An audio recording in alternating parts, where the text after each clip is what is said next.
Good morning, good afternoon, good evening. उम्मीद करते हैं अच्छे होंगे और आप सब एंजॉय कर रहे होंगे। मेंटेनेंस इंजीनियरिंग के इस नए टॉपिक में आपका स्वागत है। आज का टॉपिक होगा हमारा इन्वेंट्री और ऑब्जेक्टिव ऑफ इन्वेंट्री। तो चलिए स्टार्ट करते हैं। आसान भाषा में जानेंगे हम लोग। तो इन्वेंट्री क्या होती है?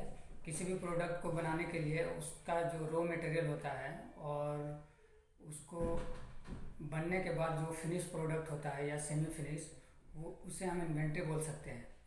या उसके के जो ऑब्जेक्टिव होता है वो किस किस चीज़ पे हम फोकस करेंगे। तो ये 7-8 जो मेथड होते हैं उस पर अगर हम फोकस करेंगे तो हमारा जो इन्वेंट्री का ऑब्जेक्टिव होगा वो हम अचीव कर पाएंगे। तो सबसे पहला होगा लीड टाइम। इसमें ट्रांसपोर्टेशन टाइम को रिड्यूस करना। तीसरा होगा रिपेयर एंड रिटर्न टाइम को रिड्यूस करना। तो चलिए एक एक करके जानते हैं। तो फर्स्ट हमने बोला लीड टाइम को इम्प्रूव करना। लीड टाइम, सबसे पहले तो हम जानेंगे लीड टाइम होता क्या है। लीड टाइम मतलब मान लीजिए कि हम एक परचेजर है और हमारा जो सेलर है, अगर हम उसके पास ऑर्डर दिए और वो जो सेलर है वो हमारे पास जो डिलीवरी कर रहा है प्रोडक्ट, मेरे ऑर्डर देने के बाद जिस जो मेरे तक प्रोडक्ट पहुंचने में जो लगा टाइम, उसको हम लीड टाइम बोलेंगे। तो ये होता है लीड टाइम। इसको लीड टाइम को हम कैसे इम्प्रूव कर पाएंगे? रिलेशन अच्छा होना चाहिए, बेटर रिलेशनशिप होना चाहिए, दोनों के बीच अंडरस्टैंडिंग। अगर आप ऑर्डर दिए और वो विदाउट डिले जितना टाइम वो लेता है डिलीवरी के लिए, उससे अगर पहले पहुंचा देता है या उसी टाइम तक पहुंच जाता है तो आपका लीड टाइम ज़्यादा नहीं होगा, लीड टाइम इम्प्रूव होगा। अगर मान लीजिए आप ऑर्डर दिए 8 दिन में के लिए कि 8 दिन में हमारे पास वो प्रोडक्ट आ जाना चाहिए, और वो अगर सेलर उस प्रोडक्ट को आप तक पहुंचाने के लिए अगर 10 दिन 12 दिन लगा देता है तो आपको लीड टाइम इम्प्रूव नहीं हो पाएगा, लीड टाइम और होगा। इसलिए बेटर रिलेशनशिप रखना ज़रूरी है सेलर के साथ जो बेच रहा है, अगर आप परचेजर हैं तो ये। और अगर बेटर रिलेशनशिप रखेंगे वो आपका पैसा के लिए वेट भी नहीं करेगा। वो जो आप ऑर्डर की वो प्रोडक्ट आपको डिलीवर कर देगा, टाइम पे आ जाएगा। तो इस टाइम लीड टाइम को आप इम्प्रूव कर पाएंगे। दूसरा होता है ट्रांसपोर्टेशन टाइम को रिड्यूस करना। मान लीजिए जो आपके नियर मार्केट में वो प्रोडक्ट अवेलेबल है और दूसरा प्रोडक्ट कोई जो क्रिटिकल प्रोडक्ट है कहीं दूसरे जगह अवेलेबल है, वो जो उसको ट्रांसपोर्टेशन करने में आपको ज़्यादा टाइम लगता है। तो उस टाइम को हम रिड्यूस कैसे कर सकते हैं? अगर मान लीजिए आपके पास प्रोडक्शन में वो जो मशीनरी लग रहा है या जो वो पार्ट लग रहा है मशीन का, उसको आप 10 दिन में आपको रिक्वायरमेंट है, तो आप उसको जो उस सेलर को आप ये ऑर्डर देंगे कि हमको वो 6 दिन में हमको वो उस प्रोडक्ट को हमको नीड है, ताकि वो डिले भी करे तो 1-2 दिन डिले करने के बाद वो आपको 6 से 8 दिन में आपको डिलीवर कर दे।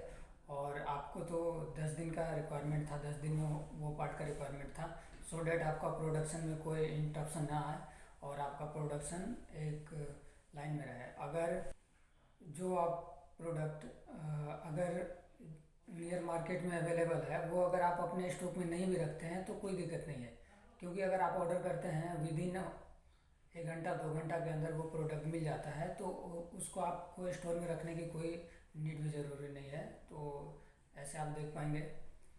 और तीसरा होता है रिपेयर एंड रिटर्न टाइम को रिड्यूस करना। रिपेयर एंड रिटर्न टाइम का रिड्यूस करने का मतलब क्या हुआ कि मान लीजिए मशीनरी का कोई पार्ट का आपका रिक्वायरमेंट रिपेयर करना है, वो 5 घंटा या 6 घंटा में वो रिपेयर उसको चाहिए।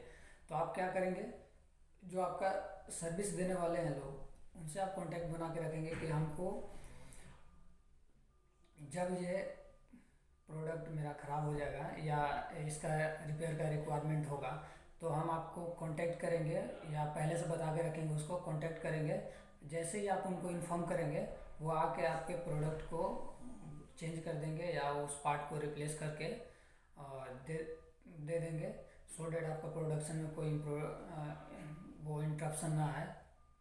तो ये सब पहले बताना होगा। और मान लीजिए अगर आपका मशीन 2 घंटा 1 घंटा में बंद होने वाला है तो उसको आप 1-2 घंटा पहले ही उस सर्विस वाले को इन्फॉर्म कर दीजिए कि मेरा प्रोडक्ट जो पार्ट है वो चेंज करना है वो आप आके चेंज कर दीजिए, ताकि वो आपको 1-2 घंटा में आपके तक पहुंचने से पहले आप उसका जो उस पार्ट का जो डिसमेंटल वगैरह है वो सब तब तक आप करके रखेंगे। ऐसे आप रिटर्न टाइम को रिड्यूस कर सकते हैं। चौथा क्या होता है, कीटी डिलीवरी प्रोसेस।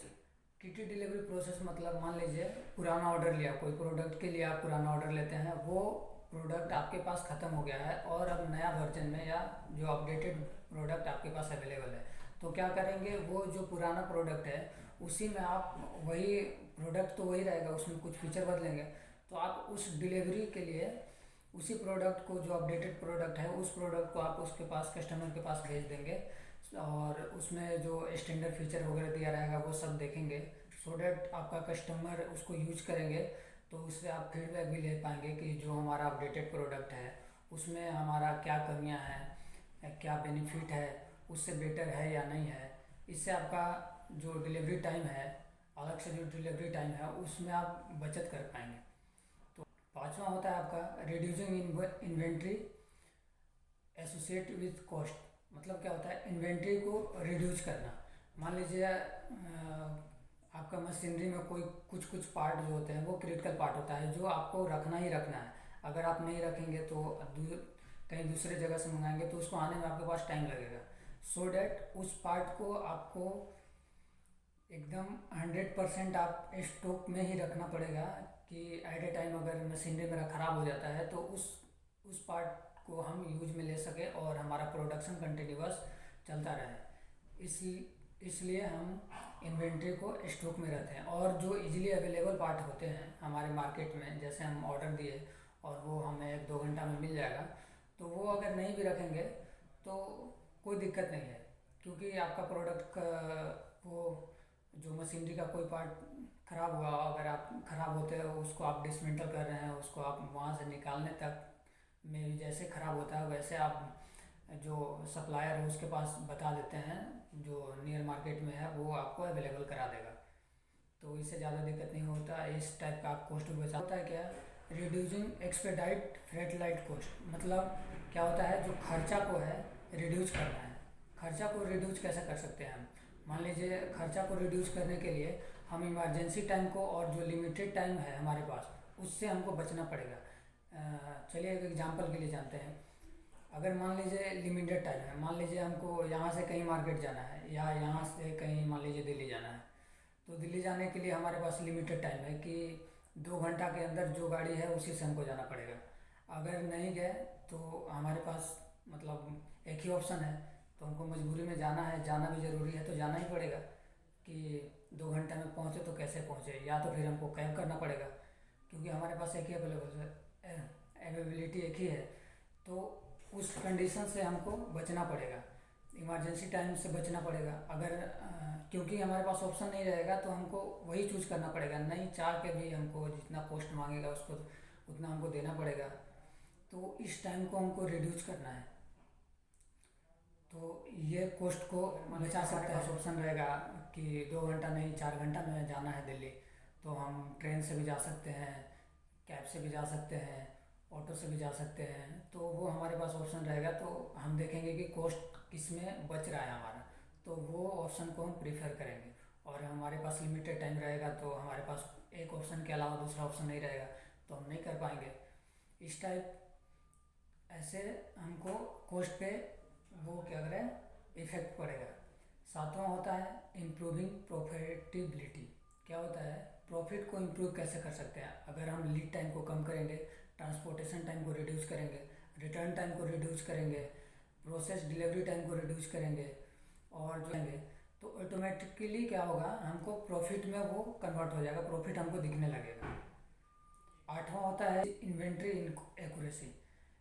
इन्वेंट्री एक्यूरेसी को कैसे इंक्रीज कर सकते हैं, जब ये सब ऊपर वाले ऑप्शन पे हम काम करेंगे तो हमारा एक्यूरेसी अच्छा रहेगा, मेंटेन रहेगा, कि जो पार्ट जितना देरी में हमको रिपेयर के लिए चाहिए उतना देरी में हम उस पार्ट को चेंज कर पाएंगे और उसको मेंटेनेंस दे पाएंगे, और सो डैट हमारा जो प्रोडक्शन है वो रुके ना, कोई उसमें दिक्कत ना हो, जो हमारा आउटपुट चाहिए वो हमें आउटपुट मिलेगा। तो ऑटोमेटिकली जो हमारा कंपनी का गोल होगा वो हमको अचीव करने में फ़ायदा होगा। तो इस वीडियो में इतना ही, मिलेंगे।